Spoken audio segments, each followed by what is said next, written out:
Salut, c'est Pierre Dipérin. Aujourd'hui, on se retrouve pour la suite de notre aventure moteur. Donc aujourd'hui, on va installer l'embrayage centrifuge sur ce moteur, comme je l'ai prévu depuis le début. Parce que moi, ça me manque vraiment, l'embrayage centrifuge. Et je sais qu'il n'y en a pas beaucoup qui aiment ça, mais moi, j'adore ça. Depuis que je l'ai découvert, j'adore ça.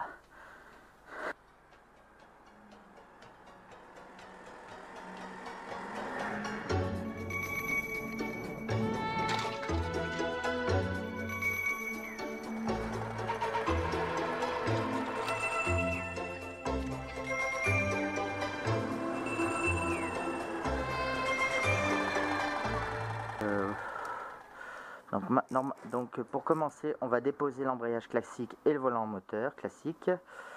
Donc je vais enlever les...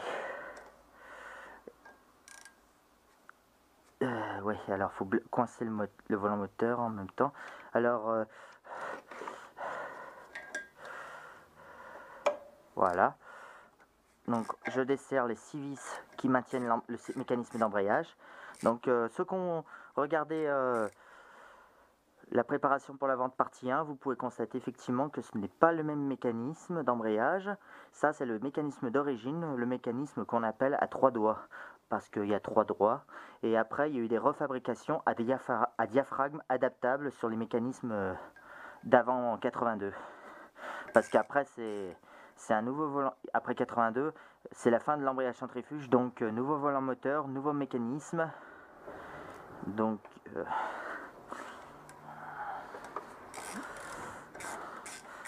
mais bon, déjà, c'est une bonne nouvelle, c'est bien le mécanisme que je connais bien.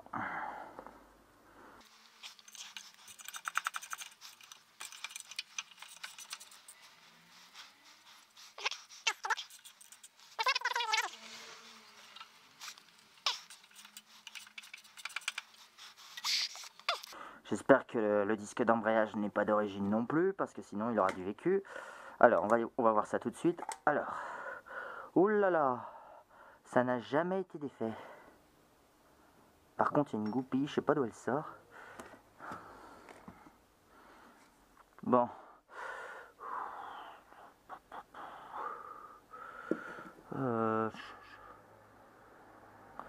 Il reste pas grand chose, hein, cet embrayage, hein, faites voir.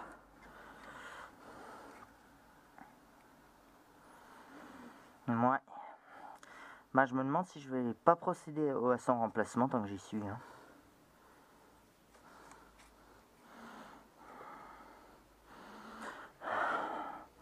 Déjà, ça, en tout cas, va falloir que je le change, le mainteneur d'axe en bronze. Il faut que je mette un mainteneur d'axe à roulement. Je l'ai commandé, je ne l'ai pas encore reçu, donc c'est pour ça, je pense que cette vidéo se fera en plusieurs jours. Et apparemment, le volant moteur n'a jamais été déposé, parce qu'il y a encore les traces de peinture d'origine. Je vais demander à... parce que il me semble qu'il a presque plus du tout de garniture. Ah. Bon, j'ai un néon qui merde. Enfin, un tube fluorescent. Mais... aïe aïe aïe. Bon, alors... je crois que j'ai un autre disque d'embrayage avec un lot de moteur que j'ai. Je crois qu'il me reste encore un mécanisme. Je vais regarder ça. Donc pour l'instant, je vais juste déposer le volant moteur, histoire de voir si le joint SPI n'a pas besoin d'être remplacé, parce que... alors, tant qu'on y est. Alors, il me faut la clé de 14 que j'ai dû laisser derrière. Attendez. Bon, ben, c'est un privilège de démonter ce volant moteur pour la première fois. Hein.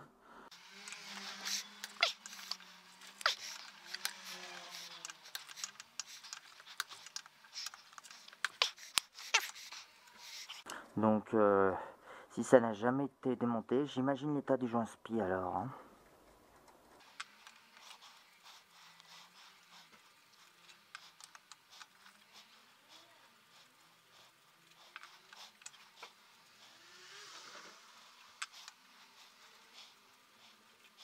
Allez, bon, maintenant on va retirer le volant moteur, voir à quoi on a affaire.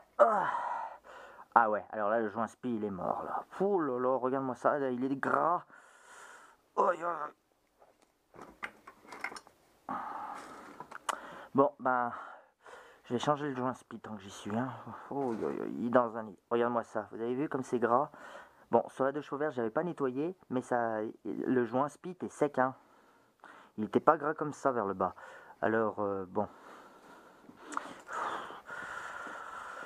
Ouais, son remplacement est vraiment à prévoir. Ah, ah, ah, ça y est. Ouh. Eh ben, ouais. Il est plus que cuit, hein. Allez. Bon, bah écoutez, je vais arrêter là pour aujourd'hui parce qu'il faut un joint spi neuf et j'en ai pas, donc je vais en commander un. Je vais en profiter pour regarder cet embrayage s'il va bien. Donc bon, la vidéo, je n'arrêterai pas cette vidéo là-dessus, je vais juste vous passer, donc voilà. Donc je vous reprends quand j'aurai obtenu un disque d'embrayage et un joint spi neuf. Voilà. Bon, bah excellente nouvelle, j'ai pas eu besoin d'en acheter, il m'en restait un. Parce que en fait, je vous explique, quand j'avais fait celui de la 2 chevaux verte, j'étais pas sûr d'y arriver et j'ai bien fait, j'en avais acheté 3 pour être sûr d'y arriver au cas où je me ratais. Et j'avais raté effectivement le premier coup et le deuxième coup, j'avais réussi à le mettre. Et voilà le troisième. Donc, oulala, est-ce que je vais y arriver du premier coup? C'est pas gagné. Alors, oula, voilà.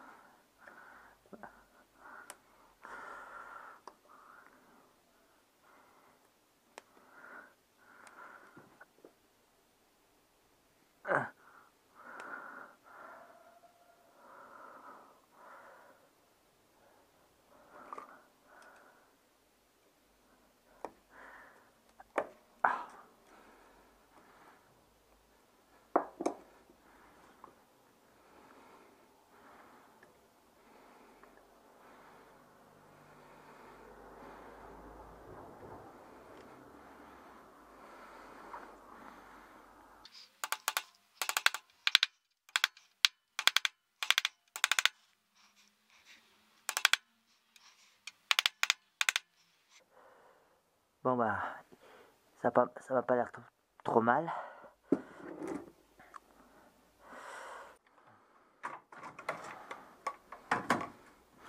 Bon, après vérification, cette cloche, ce disque d'embrayage peut servir encore, d'après mon collègue. Enfin bon. C'est vrai qu'il a une sale gueule et qu'il a bien servi, mais il n'est pas encore usé. Parce que normalement l'usure, c'est dès que ça c'est trop près, mais bon, il a vécu, oui, il me dit, mais je peux encore rouler avec. C'est pas dramatique. Bon allez, on replace le mécanisme à 3 doigts.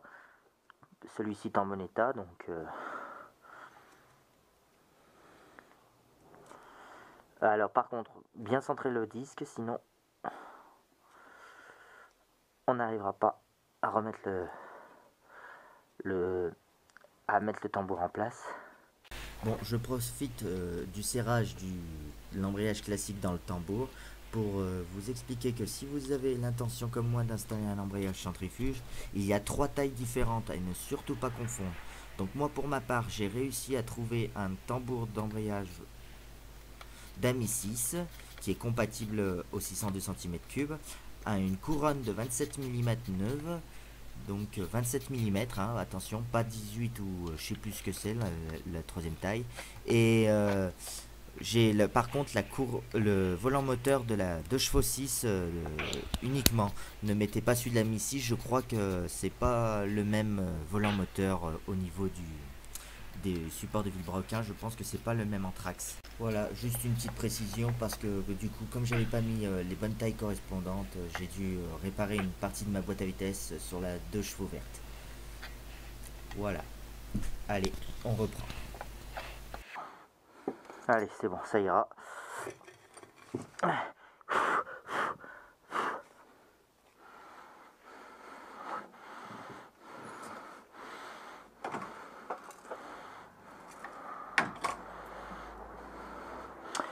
Ouais, cette boîte à vitesse est compatible au centrifuge. Il y a les... Il y a le filetage pour. Alors attendez, il y a juste un truc que j'ai zappé de vérifier. Ouais, c'est bon, je l'ai mis.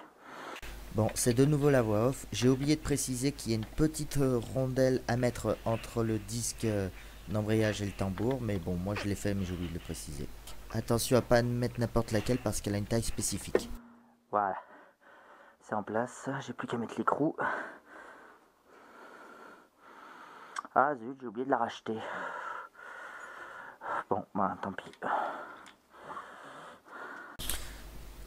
Bon, au cas où vous ne le sauriez pas, un écrou d'embrayage centrifuge se visse à l'envers. Donc, pas mettre non plus n'importe quel écrou.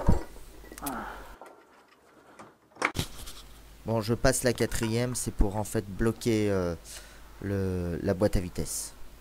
Pour que je puisse serrer mon écrou sans forcer. Enfin, sans que les roues tournent.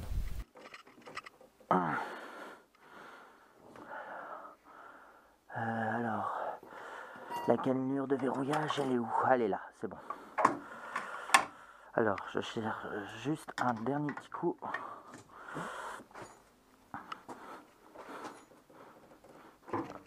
Ah oui, c'est bon. Donc, je verrouille la cannelure de déverrouillage.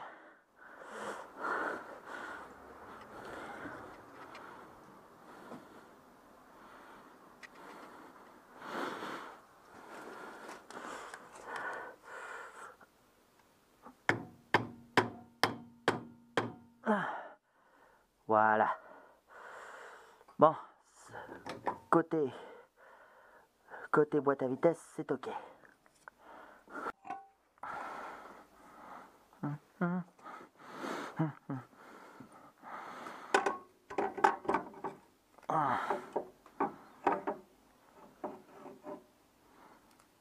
bah voilà autre chose, attendez. Le détrompeur, il est là.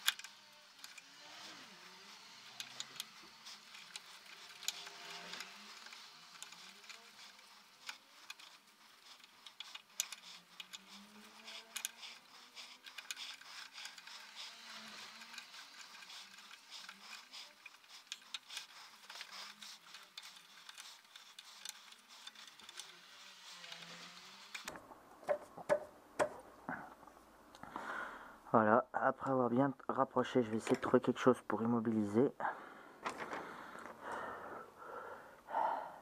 4,3 newtons, voilà, c'est ça, il me semblait. C'était 0,3 quelque chose, mais je savais plus que c'était 4.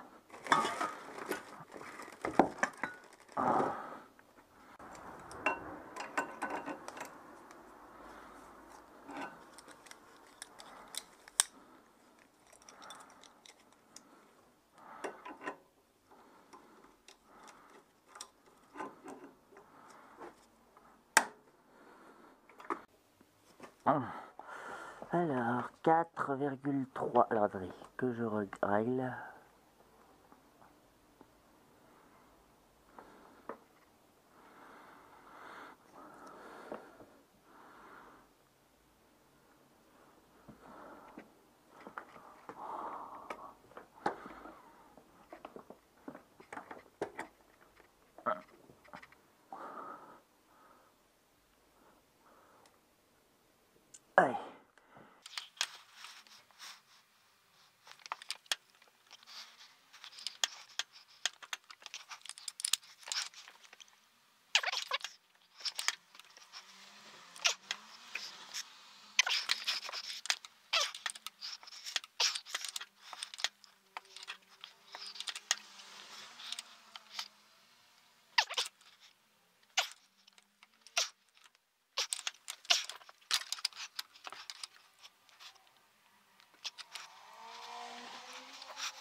Allez, c'est bon. On n'insiste pas plus, on risque de péter encore un boulon.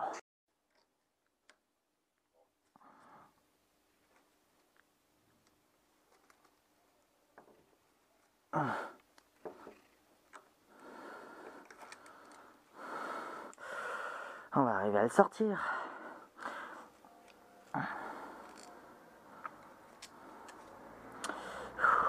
J'ai réussi à faire le viande avec ce que j'ai trouvé, un écrou et une machine.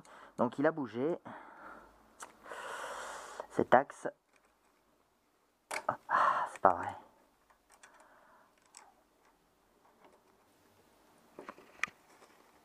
Oh. Il sort petit à petit. C'est pas rapide, mais ça sort.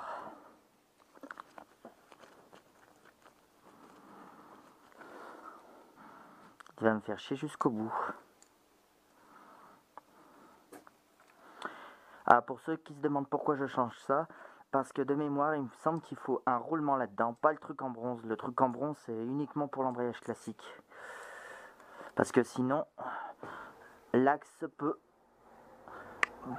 vibrer et ça peut endommager la boîte à vitesse.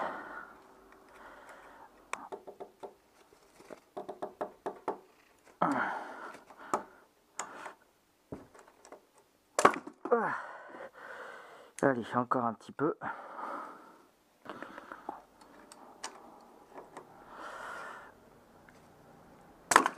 Ah, bon, bah, je crois qu'il est sorti. Bon, il est sorti, je sais pas où il est passé, mais il est sorti.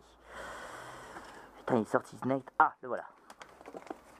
Bon, je le garde au cas où. Bon, bah cette fois, je suis obligé d'en arrêter là parce que je l'ai pas encore reçu le roulement. Mais je l'ai commandé.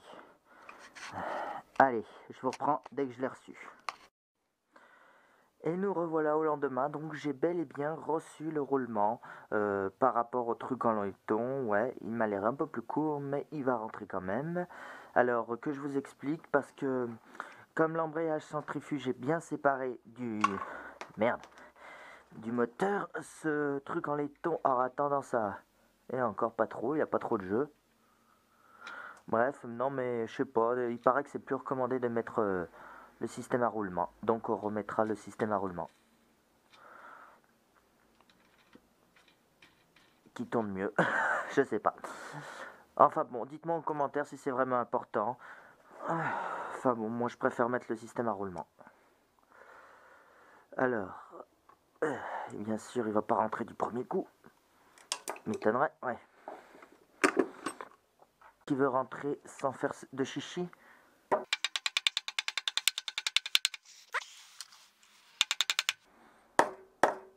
Je veux pas le rentrer à fond, je veux juste le rentrer de façon à ce qu'il déborde un peu.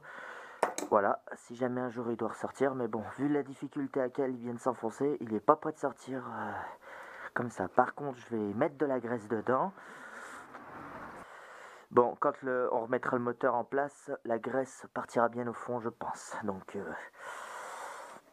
voilà, j'ai juste donné 2 petits coups de pompe. Ouais. Bon, bah, je pense que maintenant, nous sommes prêts pour remonter le moteur. Donc, je vais me dégager un peu le passage. Parce que je l'ai mis un petit peu trop près de l'établi, la 2 chevaux. Et je peux pas la reculer plus. Je peux peut-être la braquer un peu dans l'autre sens, mais...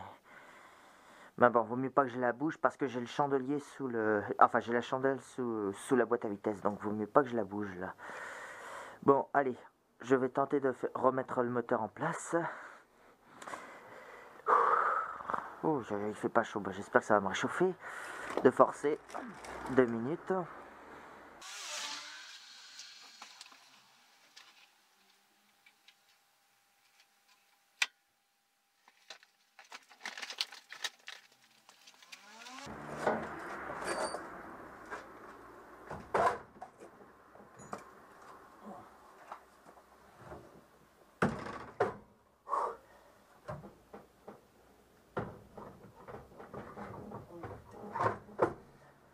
Voilà. Ah bah c'est plus facile à rentrer et à le sortir avec l'embrayage centrifuge qu'avec l'embrayage classique. C'est sûr, puisque l'embrayage centrifuge est débrayé. Donc ça rentre mieux. J'espère que la caméra n'était pas trop basse. Bon.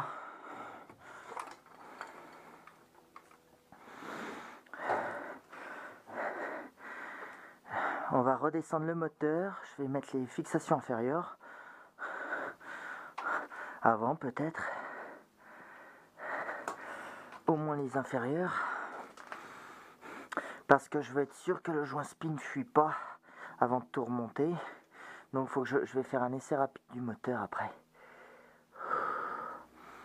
Après je vérifierai si l'embrayage centrifuge fonctionne, mais bon, on verra après. Après l'embrayage centrifuge, j'en doute pas, il marchait très bien sur la verge, je vois pas pourquoi il marcherait pas sur celui-là. Voilà. Pour un côté, l'autre maintenant.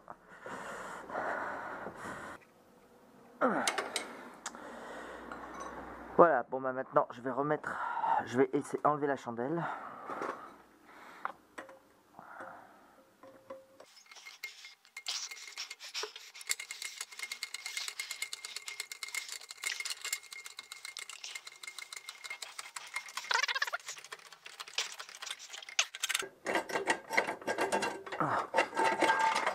Ça y est, la chandelle est élevée, est enlevée, je peux descendre le cric. Je vais regarder si on peut mettre en route le moteur. Bon, ça risque de faire du bruit parce que je ne vais pas rebrancher l'échappement tout de suite. Je veux être sûr qu'il n'y ait pas de fuite d'essence, de fuite d'huile, pardon, avant la mise en route du moteur en fait.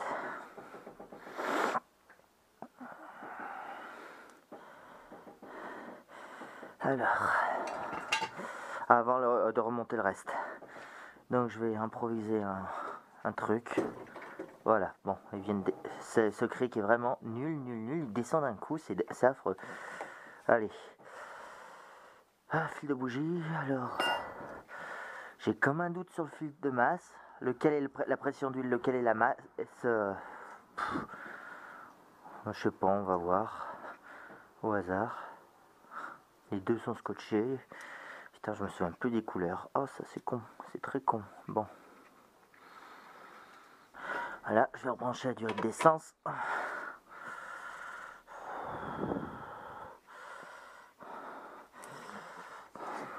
Je vais le faire revenir un peu l'essence quand même.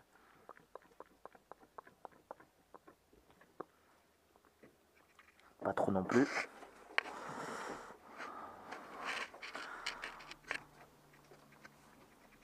Voilà. Bon, je vais faire un petit essai rapide du moteur. Faut que je trouve... Attendez. Je regarde juste qu'il n'y a rien qui se coince dans les rouages, les fils électriques, les câbles, etc. Donc normalement, le démarreur, j'ai juste à mettre le coupe-circuit en route. Et j'ai branché le plus direct de l'alternateur sur... comme ça, j'ai pas besoin de clé de contact.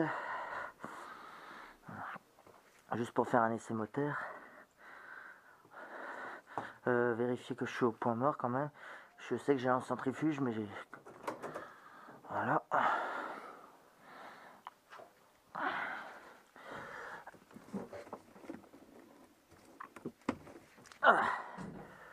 Voilà. Bon, j'ai la lumière pour me prévenir qu'il y a le jus. Alors, starter à fond.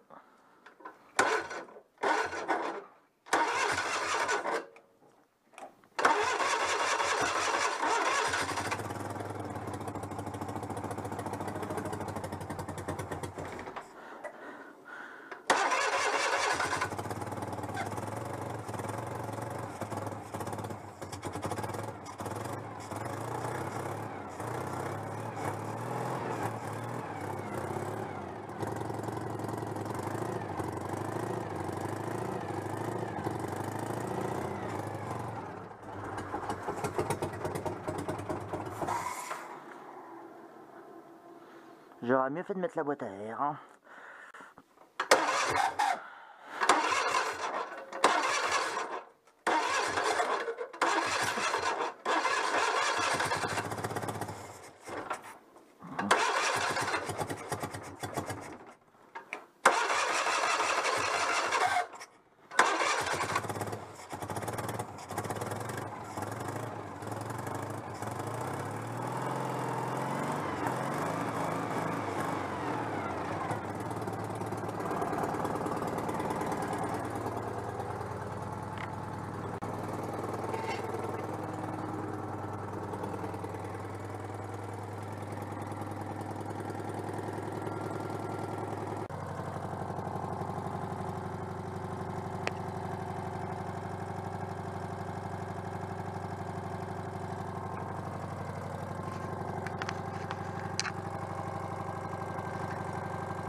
Oups. Le fil de plus s'est débranché. Dommage parce que ça avait l'air de bien marcher.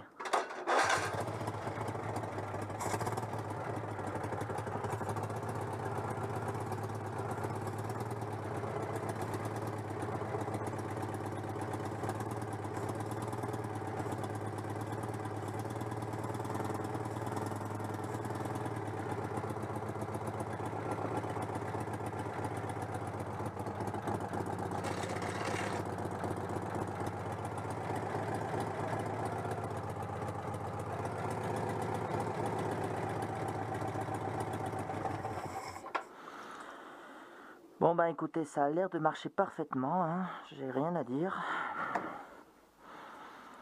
Bon, niveau fuite, j'en sais rien parce qu'en fait, il restait encore du nettoyant, donc ça a commencé à couler. Ah bah c'est pour ça aussi que ça tourne pas rond, le renifleur n'est pas raccordé, donc du coup, ça perturbe le moteur. Mais en tout cas, si ça fuit, c'est plus de la boîte à vitesse que de la... Ouais, mais c'est pas de l'huile, ça, hein. Ça c'est du nettoyant mélangé à l'huile, hein. Donc en fait, je pense que comme le moteur, comme la boîte est inclinée en arrière, je pense qu'en fait le liquide qui était resté dedans vient de couler à l'instant quand j'ai redescendu la voiture. J'espère que c'est ça, on verra à l'avenir. Je contrôlerai le niveau de boîte. Enfin, en tout cas là, ça fuit plus.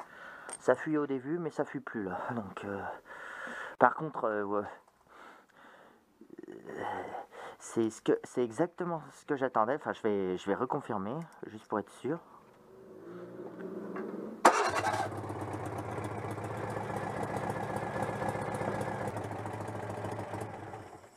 Ça fait le bruit du démarreur fait vraiment à l'ancienne. De toute façon, j'avais remarqué cet avantage dès que je l'ai essayé sur la 2 chevaux verte que ça fait un bruit de démarreur à l'ancienne. Donc en plus du démarreur à tirette.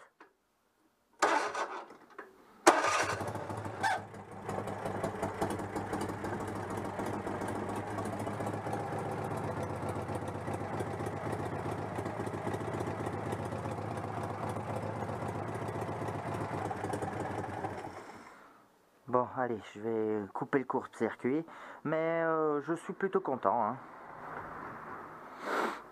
Ça a l'air de fonctionner parfaitement. Bon, allez, pour cette vidéo, je vais en arrêter là. Donc, prochaine vidéo, je pense, remontage moteur, hein. Enfin, même si c'est déjà fait, mais remontage des éléments.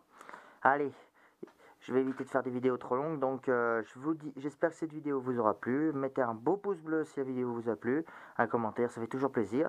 Et je vous dis à bientôt pour la prochaine vidéo. Allez, merci, à plus.